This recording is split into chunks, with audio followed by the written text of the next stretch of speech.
শীতের দিনে পিঠা খায় না এমন মানুষ খুঁজে পাওয়া যাবে না। আর যদি সেটা হয় দুধ চিতই পিঠা, তাহলে তো আর কথাই নেই। আজকে আমি করব ফুলকো দুধ চিতই পিঠার রেসিপি। ভিডিওটি দেখতে শেষ পর্যন্ত থাকুন।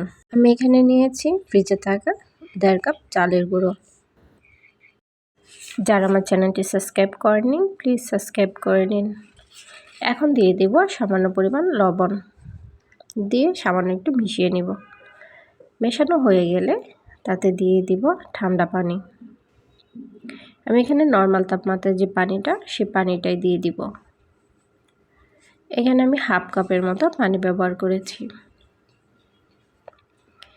অল্প অল্প পানি দিয়ে ভালো করে নাড়তে থাকবো।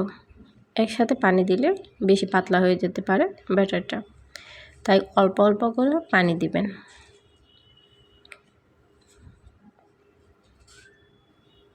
ব্যাটারটা প্রায় 5 মিনিট সময় লেগেছে হতে। আমি দেখাচ্ছি ব্যাটারটা কেমন হয়েছে। এখন একটি তাওয়া নিয়ে নিব, তাতে দিয়ে দেব ব্যাটার। তাওয়াটা ভালো করে গরম করে নিতে হবে। আপনারা চাইলে সমান যে তাওয়াটা পাওয়া যায় সেটাতেও দিতে পারেন।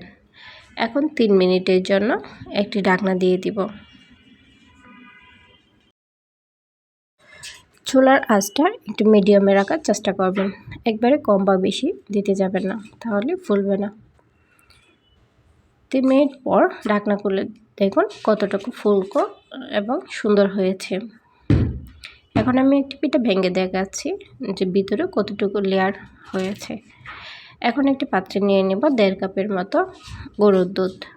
দুধটা জাল হয়ে গেলে তাতে দিয়ে দিব 1/2 কাপের মতো চিনি।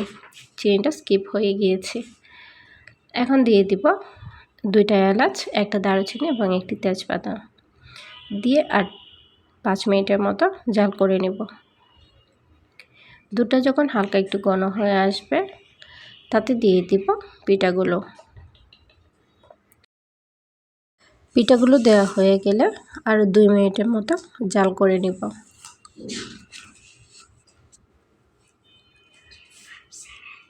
আমি আজকে নারকেল ব্যবহার করব না, আজকে শুধু দুধ দিয়ে রান্না করে দেখাবো। আপনারা যারা নারকেল খেতে পছন্দ করেন তখন দিয়ে দিবেন নারকেলটা। তো ভিডিওটি কেমন লেগেছে অবশ্যই কমেন্ট করে জানাবেন, এবং রেসিপিটি কেমন হয়েছে সেটাও কমেন্ট করবেন। আমি একটি পিঠা ভেঙে দেখাচ্ছি যে কতটুকু সফট হয়েছে। আমি পিঠাটা 1 ঘন্টা পরে কেটে নিয়েছি। আপনারা চাইলে ভালো করে ঠান্ডা করে কাটতে পারেন।